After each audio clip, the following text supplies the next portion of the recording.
Bun găsit, sunt Mihai Duță, ne revedem la NEWSWEEK Live. Avem iarăși un video cu un domn din Ucraina, Anton se numește, este acolo. A trăit și trăiește în continuare războiul minut cu minut. Hello, Mr. Baida. Hey. I'll ask you about what happened in last days in Kiev. When did everything start to change? Actually, I got some news at the late evening before it started that there might be an invasion, but I did not really trust that much. So I shared with just limited people, that limited list of people who I know. And early morning, Friday, 6 a.m., it's all started with sounds of explosions in Kiev. And we had a call from a relative. He said that it started, so we woke up. First, there was a feeling of a bit of panic. Also, I mean, when you check the street, so the cars were, the jam started early morning. Our decision was to stay for now. So it's second day as we stay in Kiev. Many people left, although, civilians. However, I can see people in the street, in the house where I stay. So that's it. So what is happening now in Kiev? I was just in the blood collection center. I rode nearly 10 kilometers across the Kiev, 7 to 8. It's quite calm. Roads are nearly empty. I could see many of the military forces around, Ukrainian forces. However, I know from people who are on the left bank of Kiev and on up north Kiev that they had night aggression facts. So Russians attacked civilians' houses and the block buildings. So second day, I don't see the panic around. We get enough food. We get quite enough petrol, I would say. So the stores, groceries are open. You can easily buy. Not always I can pay with my card. However, I got prepared before with a bit of petrol, a bit of cash, more than a bit of cash. How is the city defended? Confident. The feelings in media and in the private chats are quite confident to defend. So we really find Russian activities, aggressive activities. We treat Russians as, I would say, as enemies now, although many people treated them as not the same people as us, but not friendly, since we've been having a war for 8 years. But older generation, like 60 plus, who lived long in the Soviet Union, they do. My feeling is that they do not often differentiate that we are a lot different, like quite a different nation. So, but what we are, we had a couple of surveys by reputable companies, week or 2 weeks before it started, and the 60+% of people in Ukraine, they said they are open, they are ready to defend Ukraine with weapons. Subjectively, this number might be a lot less today when it started, but I will share the link of the survey with you so you could see how people behave. When I check the pictures from Kharkiv and when I have some messages from friends and say colleagues who have relatives in Kharkiv, people are not leaving. People still stay there, meaning that they trust, they believe Ukraine will keep the city. again, Kiev is not the worst city nowadays, but again, we need to shelter the sky. Then we will be times stronger, as we would be able to relocate. We would be able to keep our warehouses with weapons. We would keep our civilians protected. We would be able to rely on the ground troops. To address the ground attacks only. Meaning, sky would be more defended. However, another feeling that I do have is that when reading the news, I do read CNN sometimes and our local news. I don't feel support from the West ever when sea level people. When journalists are asking about support, direct support, either to close to block SWIFT or to protect to shelter the heaven. To shelter the air. We don't feel the positive response. So the main, I would say, way might be losing at times is air and air forces. When saying this, I mean the missiles and air attacks. But overall, people were having some panic. Many people are afraid. Many people left to the West. But the West, when saying the West of Ukraine or the West as a country, say Romania or Poland, most of people who could live there more than they can afford to pay for living, I think, and they can afford to pay for food, and they have jobs and remote jobs. So all of people who I know who left, they can make they have well compensations to stay alone without any request for support, for subsidies, for anything. They just need to wait this time. I'm not sure they want even to stay there. I'm talking about, again, Poland, Romania, and Moldova. Moldova is quite safe. I know people who left their cars right on the border in Ukraine to pass the border on foot, so that not to wait maybe hours. The expectations is like tens of hours to pass with a car, say. Yep. Specifically, I would say that's the case of my friend who yesterday was passing. Was passing Seret city on the border with Ukraine. So he left the car here. He was passing on foot the border. But it's not easy to leave Kiev if you don't have the car. There is no buses to evacuate. I didn't see those. Trains are going well. I departed from Kiev quite well.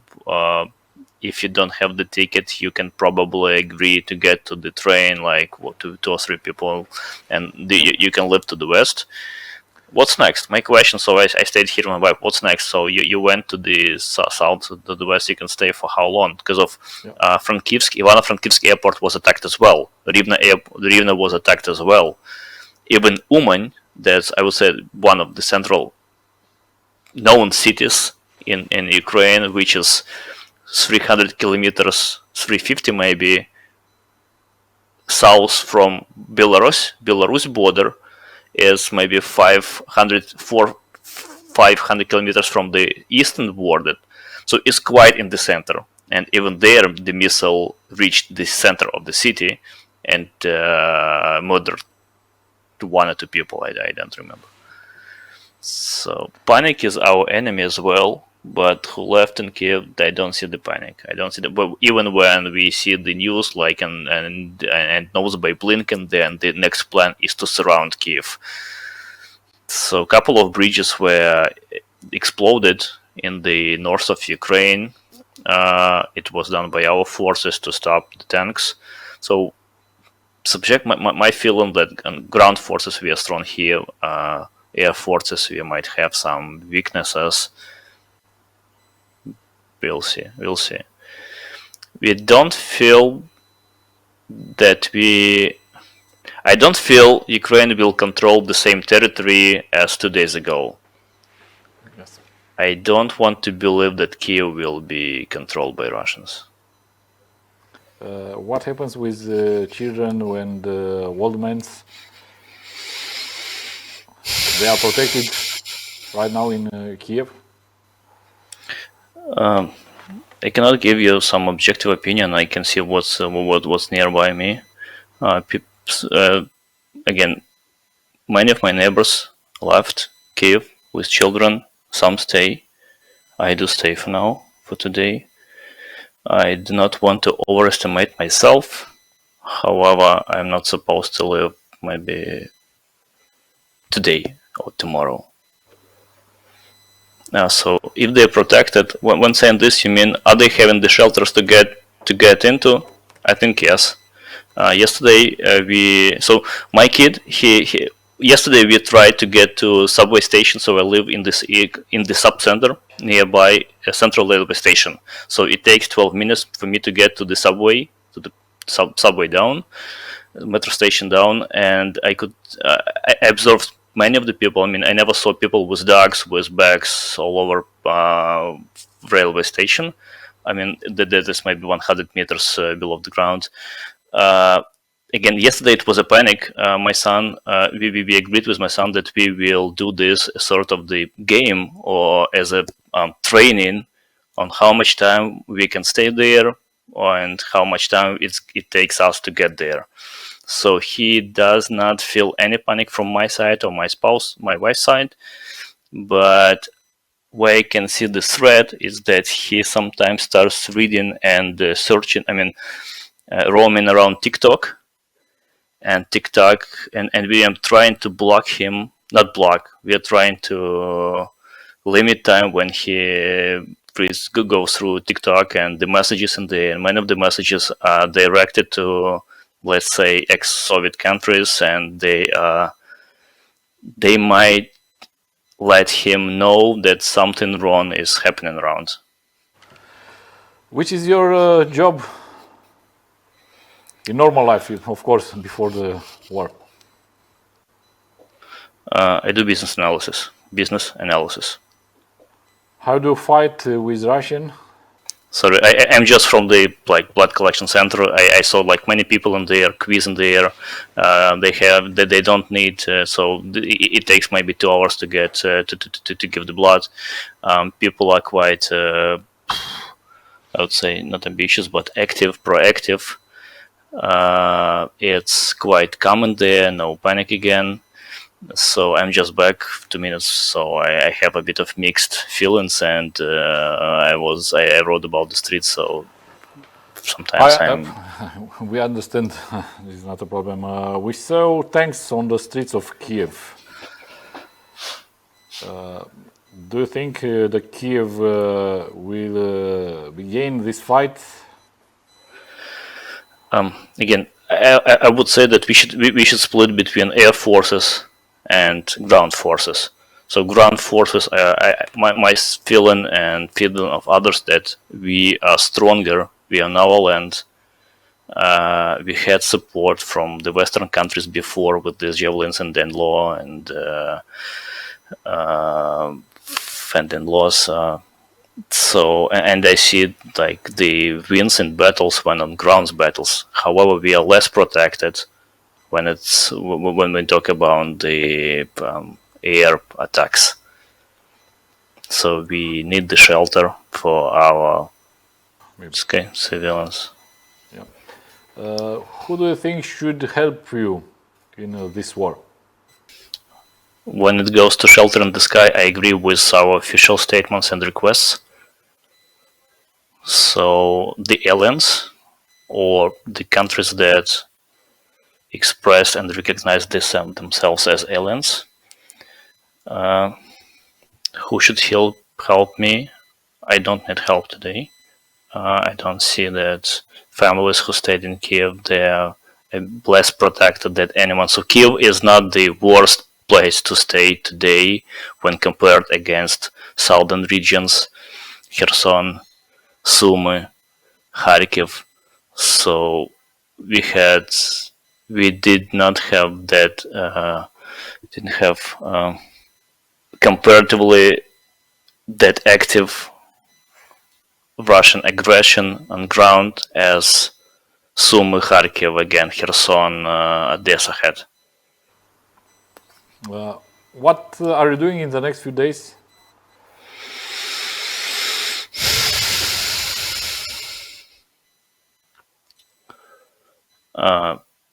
I got a plan. I would not disclose it now here. Okay, it's okay, but are you thinking to live in Kiev? Okay, what else I could see today? These regional forces are sharing. Sharing the weapons to civilians who were formally registered in the territorial defense. However, when I came to one spot, and since I was not registered, I couldn't get that. Okay, so civilians want to defend Kiev right now. Exactly. At least I see a couple people around that think this way as well. But we can overestimate ourselves. This requires a bit of training, a bit of protective gear, at least to feel a bit more confident or effective. Okay. Do you think it's going to be a guerrilla war? If they accept our request to shelter the sky, could be not. Could be stop Russia, and I think 90% it will stop Russia. Ground forces, they seems to be not that effective.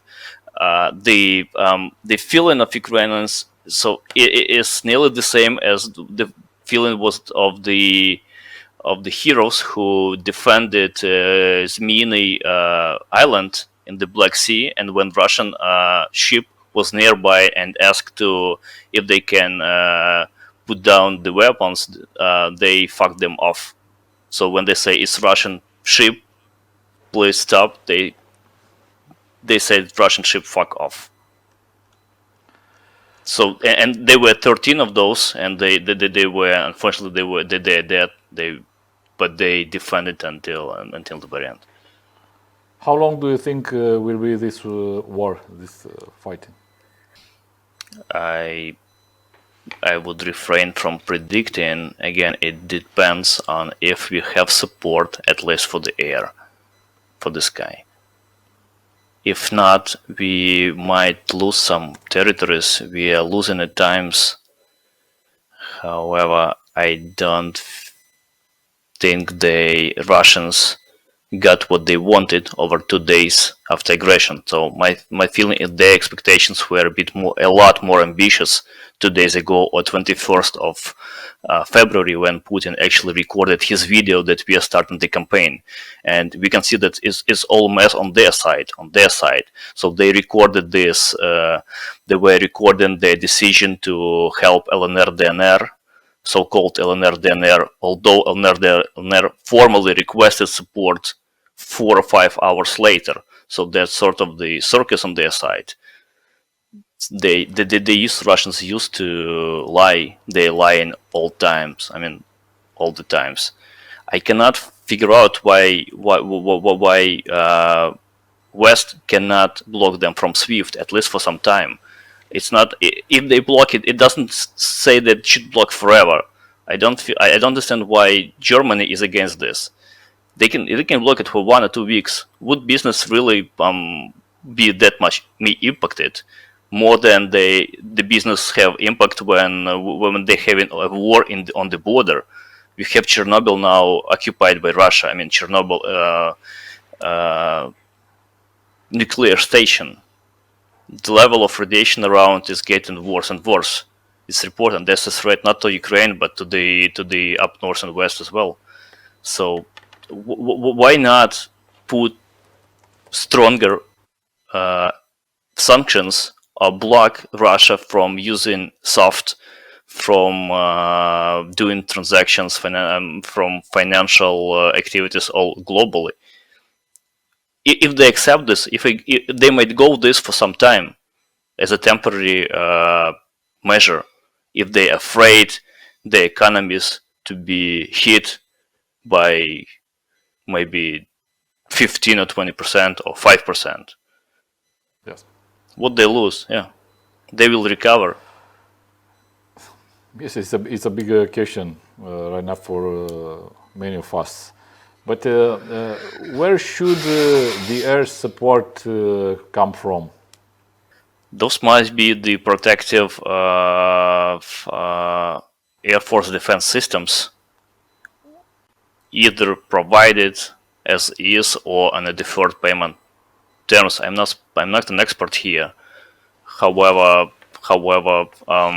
I don't see any plans or expressed intentions to provide this to us based on what I could see this today and yesterday by the NATO governor. Yes, thank you very much for all this explanation, for all your help, and I hope to see you soon, well and healthy, and keep going, Ukraine.